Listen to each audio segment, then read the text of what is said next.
What's up, ladies and gentlemen? Welcome back to The Good, The Bad and The Stupid. It's Monday the 10th of August. It's a boiling hot Monday the 10th of August. It's a very warm, very sweaty Monday the 10th of August, as it has been all weekend. They weren't wrong about the African plume that was coming. We were hotter than Sudan, apparently. Hotter than Sudan. Hotter than Sudan.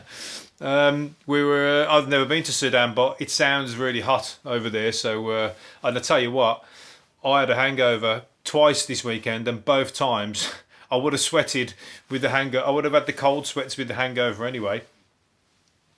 And I was out in the heat, and I was like somebody turned a tap on in my brain. I had to keep drinking water, otherwise I'd have just shriveled away like a deflated balloon. But it was so warm, it was beautiful. In fact, I mean, I'd have that every day if it was me. I've experienced that in Australia when I've experienced their summers where everybody has to work differently, start work early and finish work earlier than what you would over in England because you don't want to work in the main heat of the day. And that's pretty much what I had to carry on working. I missed most of it on Sunday, to be honest, but it was still really hot when I went out. So yeah, more of that, but unfortunately we ain't going to get more of that. Well, we will, but not like we've had, because it's been the hottest for 179 years. Extreme heat wave for 179 years. So 179 years ago they were recording that. Little or blokes with ruffled necks like Shakespeare, or that was probably 400 years ago. But you can imagine how they were dressed. They wouldn't have had the weather report like we got here, like weather that we got now. They'd probably be like passing notes. But it's going to be really hot today. Pass it on, pass it on, pass it on, pass it on. Or the paper boy shouting at the top of his voice. Did they have papers then? I don't know. But anyway, they wouldn't have had it wouldn't have took long for it to. It would have took a lot longer than somebody putting a message on the internet. Let's put it that way. But anyway, yeah, great, beautiful, more of it. But unfortunately, we're going to get some tropical storms. So, but I tell you what, it was so hot in the. I needed one of them fans. Them ceiling fans that are always broke when you go away. The hotel rooms I always stay in, the ceiling fans are always broke anyway, so you never get to use them. But I've been in some where they got the ceiling fan and it keeps the room cool. You needed that.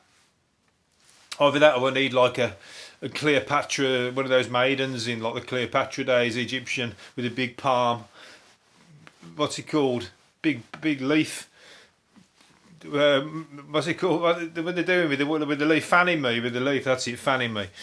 Anyway, moving on. I'm sweating as I'm saying this. I tell you what, I'm going to say some silly things probably because I'm delirious at the minute. I need a drink. The BBC apologised over using the N-word in a report yesterday, or was it the weekend? They used the N-word. It was something regarding a racist attack, and they left the N-word in when they were explaining what had happened, and 18,000 people complained. I mean, you got to say people are just getting offended by. I understand it's an offensive word, but they were reporting on a situation that had occurred, and somebody had used it in this situation, so they repeated what the situation was, and rightly or wrongly. They didn't mean offence by it. They were reporting on what somebody had said, and the offence should come from what the person had said who they were reporting on, not from the person saying it in all its glory. It's not offensive, that person saying it, because the offence comes from the person who said it originally. You've got to put it in context. It's an offensive word, yeah, but at the same time, the person who was reporting on it wasn't the offender. He was saying what somebody else had said. So you got to fucking, if anything, people should just go, yeah, it's fucking terrible, I understand, that's terrible what that other person said, but not go, you're out of order saying that, why did you say that? Which is a repeat of what the other person said. It's just fucking ridiculous. You just gotta use your brain a little bit and fucking go, you know what I mean? It's like, there's no offence meant there. 18,000 people, I mean, people are fucking good to complain. They love it. The complainers are on like points of view people. They just like sit there. That's their job. I think that's their job. They've retired now. So their job is like, what's it called? Policing the television. Because that's all they do all day. They can't do fuck all. So they sit in front of the TV watching all the shit programmes and waiting for something to come up that's offensive, or complain about something just not being up to standard, or why they should have done this or that. It's like, fuck off, get a life. Go and fucking get a job if you're that bored. You want something to do. Fucking sit at home complaining about what other people are creating. It's a wind up. Can't handle that points of view. Pisses me off. People will be right. I'm surprised I haven't got any complaints from what I say on here, to be honest with you. I haven't had any yet. Anybody want to complain? Write in. Tell you what, write them in. I'll give you, send it with let's put a self-addressed envelope in it, and I'll send it straight back to you, telling you to piss off. Anyway, the age-old rows over where to keep our groceries have finally been settled. Eggs, grapes, and bendy parsnips should go in the fridge. I know the grapes do. I didn't know bendy parsnips could go in the fridge.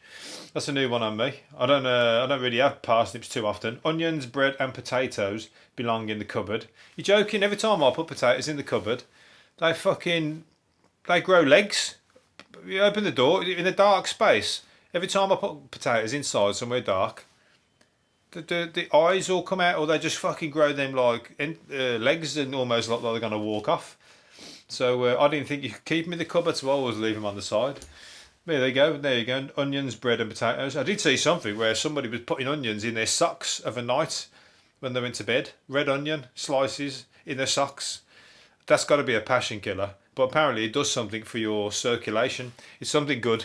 So if you want to improve your circulation and fuck up your relationship, go to bed with your socks on first of all. That's one faux pas. And then put onions in slices of onion in there. There's a second faux pas. The third faux pas is your girlfriend doing one and leaving you for somebody who hasn't got onions in their socks. Anyway, Louis Theroux says he often pops to the work loo for a power nap while at work, and he reckons workers should all get to use sleep booths. They use that in Japan. Japan are all big on the sleeping at the desks and stuff. Anyway, I don't know, they let them have a snooze and everything. Usually, if you're in an office and you pass out at your desk, you get fucking reprimanded before it, wouldn't you? So you have to sneak off to the loos. I used to do that when I was working offices. I'd go in there fucking ages. I'd go in there more than once even. I'd make loads of cups of tea. That would kill so many parts of the day. And I'd go in the cubicles and sleep for many parts of the day as well. You got to do it. You need to sort of check your brain, especially if you're doing the boring job on the computer, because some of the jobs they give you to do, imagine and try and make you sit there all day doing it. You just think this is proper boring. You have to go and sleep in the toilet. As long as the work gets done, what's it matter? Now they should let you do it from home in the current circumstances, because you can watch TV in between. You need to switch your brain off. People aren't made to do shit things. Humans aren't built to sit staring at a computer doing boring jobs. You're meant to be out hunting and gathering and all that stuff, and shagging and meeting another cave woman and fucking getting down and dirty in the bush. Not fucking all this shit that we have to do in modern times. So I'm all for him.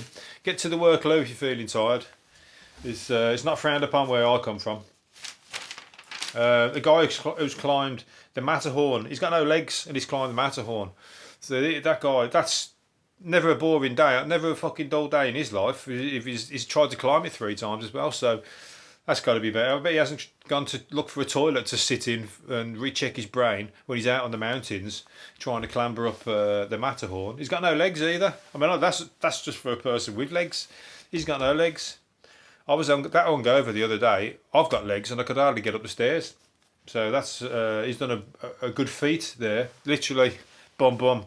A good feat. He's to get up there with no feet to the top of the Matterhorn. That's Neil Heritage.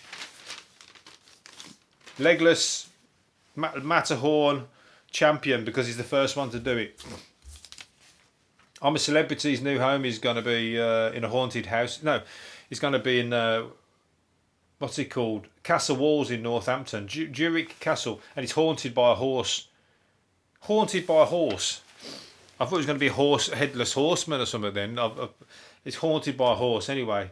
So they're going to have all the celebrities in there doing their thing. doing their shit thing because it's I'm a celebrity and they don't do fuck all apart from what they're going to do, shipping a load of creepy crawlies from Australia and fucking kill them all. What else are they going to do?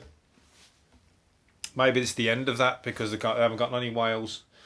So yeah, anyway, but there's going to be a ghostly horse. Hopefully the horse is like a killer horse and maybe it can kill the celebrities off one by one instead of like letting them come, get voted out.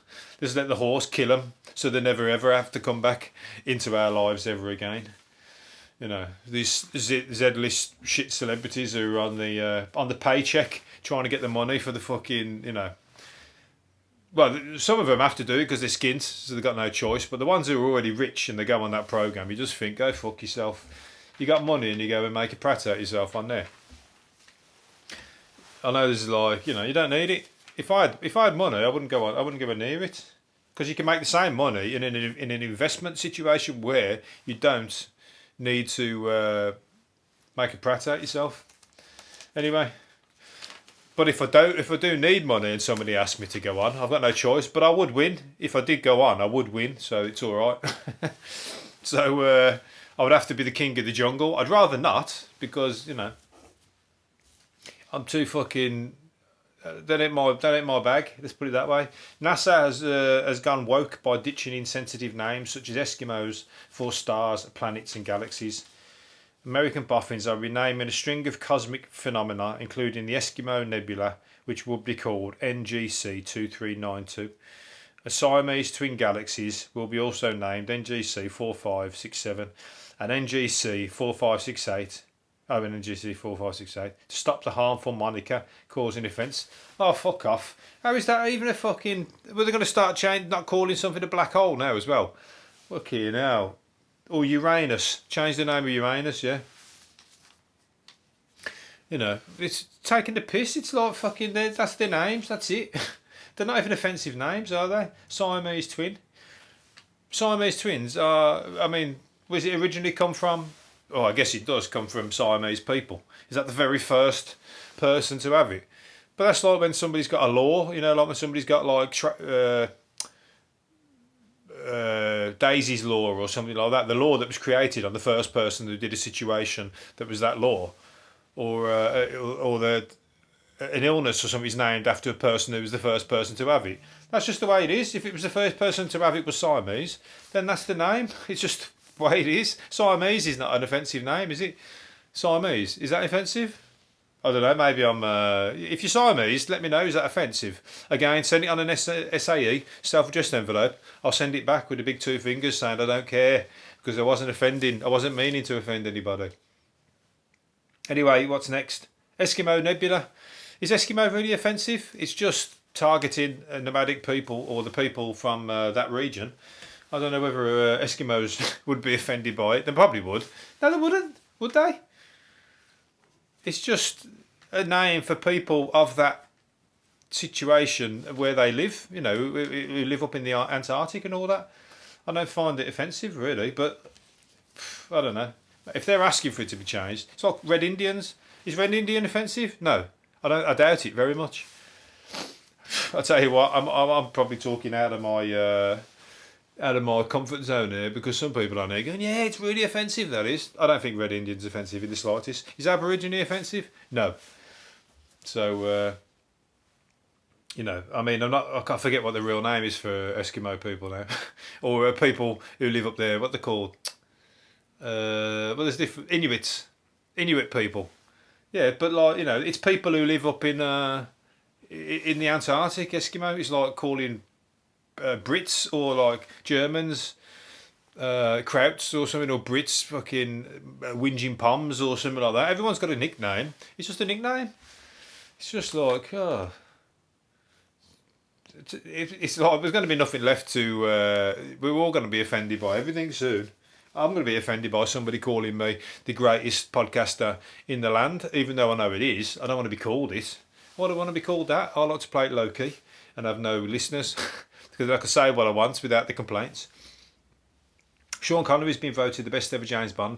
Well, I'm going to leave it because I need to get that drink that I've been craving, and I've got to wait for all the Eskimo complaints to come through. Sean Connery's been voted the best ever James Bond. He beat Daniel Craig, Roger Moore, Pierce Brosnan, and Sean Connery is brilliant. I love Sean Connery, and he's from the time where that was my era. I love the 70s and the 60s. It's my era overall. Anyway, I love the fashion. I love the style. I love all that stuff. And Roger Moore, though, I do like Roger Moore. He was the 80s though, but Roger Moore was the suave man. But Sean Connery and the films, the Sean Connery films, it's all that style and the clothes and all that stuff. That's my thing. So I probably would say Sean Connery. And they've got one of them beds in one of them. I don't know which film it is, but they've got one of the beds. You pull the bed down out the wall, the double bed, and it goes back up on the wall. If I had loads of money, I would have one of them beds because it just opens up the room. You got the whole room to yourself then, and then you pull the bed back down, and then you got a bed. Nobody uses them anymore. The fucking that is like I tell you what. If you're a bed seller, another one. This is my idea. If anybody's, this is my intellectual property. Beds, fold down beds. Put my name on it. Wayne's fold down beds. The Good, the Bad and the Stupid podcast fold down, sponsored by the bed's sponsored by the Good, the Bad and the Stupid podcast. Anyway, let's leave it there. Hopefully you've enjoyed it, and I'll see you again tomorrow. See you later. Bye.